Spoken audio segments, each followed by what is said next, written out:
Fox News alert, 4 hearings underway on Capitol Hill as Senate committees grill President-elect Trump's cabinet picks. They include Mr. Trump's choice to lead the EPA, Oklahoma Attorney General Scott Pruitt, as well as South Carolina Governor Nikki Haley, nominated to be the U.S. ambassador to the UN, Secretary of Commerce pick billionaire investor Wilbur Ross, and Congressman Tom Price, Mr. Trump's choice for Secretary of Health and Human Services, under especially intense scrutiny as Republicans work to repeal Obamacare. We are monitoring all of these hearings and will bring you breaking news as it develops. Fox News alert. We are looking live at the White House, where President Obama expected to explain his controversial decision to shorten Chelsea Manning's jail sentence when he holds the final news conference of his presidency later today. The move to grant clemency triggering fierce reaction from many on Capitol Hill and in the Pentagon, who consider Manning a traitor. This is Outnumbered. I'm Sandra Smith here today. Harris Faulkner, Meghan McCain, co-host of After the Bell on Fox Business. Melissa Francis is here. And today's hashtag one lucky guy, New York Congressman Peter King, and he is outnumbered. Welcome back, sir. Good to have you. Yes, Sandra. I saw you in the green room. You were watching those hearings intensely.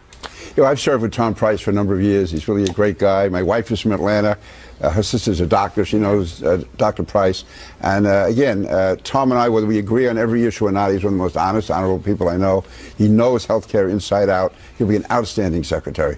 Very good. All right. We've got a lot more to get to. Let's begin. As we await President Obama's final news conference as commander-in-chief, the firestorm over his decision to shorten the jail sentence for Chelsea Manning, the transgender Army private who leaked more than 700,000 U.S. documents to WikiLeaks and was given 35 years in federal prison.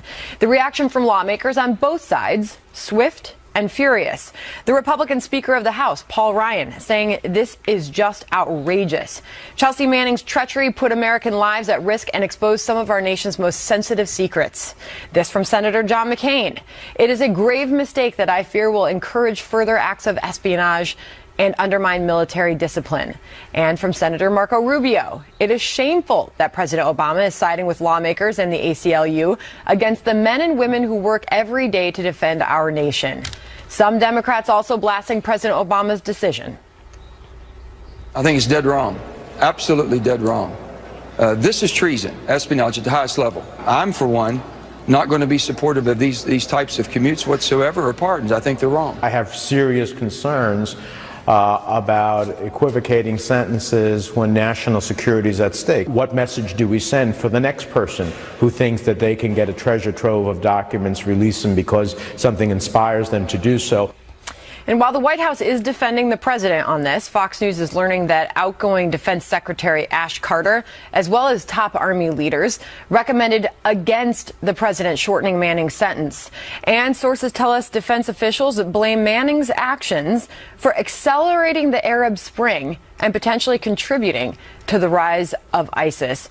First off, Congressman, your thoughts on this act by President Obama? This is absolutely shameful, indefensible, disgraceful. Manning cost lives in Afghanistan. He put American lives at risk, put the lives of our allies, our sources on the ground at risk. We've seen a number of reports that there were killings and murders of those who were found out because of what he leaked out. It's absolutely indefensible how the president could do this. And after denouncing WikiLeaks for the last 6 weeks, because what they allegedly did during the campaign, to be given, commuting the sentence of this person to be 35 years is not even long enough. This is not, some symbolic thing. This was real lives were lost. And tough to find a Democrat to defend this position. And you just heard there, Joe Manchin, critical of this. Bob Menendez as well, who's an extremely liberal senator.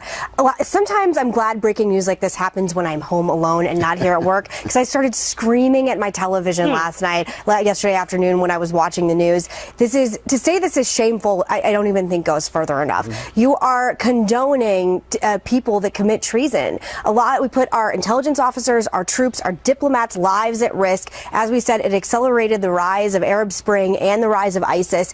I don't know where our president's head exactly is at. But you're sending the message to our troops, to the rest of Americans, to our allies overseas that treasonous acts are condoned as long as it's sort of politically expedient. I'm curious on how he's going to defend this today, and if he's going to maybe in the next 2 days condone Edward Snowden or Julian Assange. It's completely beyond my realm of understanding, and I think it's a huge slap in the face, completely disrespectful to all our troops who do so much to defend us overseas. And not just defending the decision to shorten Manning's sentence, but also to go against the recommendations we're learning of military leaders. Yeah, look, I think it's completely fair for those of us in the media and those lawmakers that you listed, both Democrat and Republican, to question this man's credibility when we are told by the White House that he has, quote, accepted responsibility and expressed remorse for her crimes. I think it's within bounds to say, well, how do we know?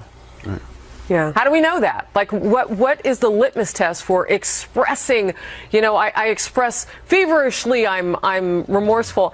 I'm curious to know what that would look like, considering the types of crimes that they're talking about. Yeah, and I don't know if even if she could properly express remorse for this. I mean, the lives were lost. This wasn't some accident. This wasn't like a leak that somebody makes by mistake, or they put something out, think it's not going to hurt. This had to hurt. This wasn't just PR. This was life and death. It did hurt. And knowing the impact that it had, not just on us, but on the world, contributing to the rise of ISIS, it is suggested.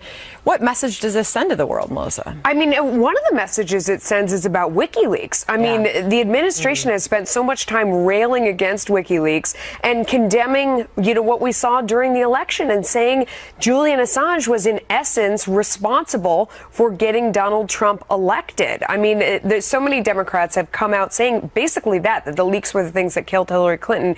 Here you go, and you have someone who released all these documents to WikiLeaks. It's a really bizarre message right now. I can't wait to hear what the president has to say about it. I hope he does address it when he comes out later this afternoon, because I can't even imagine what he's going to say. What does he say to the families of those people who were in harm's way because of what was released? And we know now the document dump was 3 times the size as what we originally thought it was at 250,000. Now it's closer to 700,000. Also, when they talk about how Donald Trump has cut himself off the intelligence community, I would like to hear what the intelligence community feels about this. The men and women on the ground in Afghanistan, in Iraq, who try to build up sources and recruits, and they see this happening. It's just so. What about what Melissa just said, though? I mean, do you see this as a win for WikiLeaks?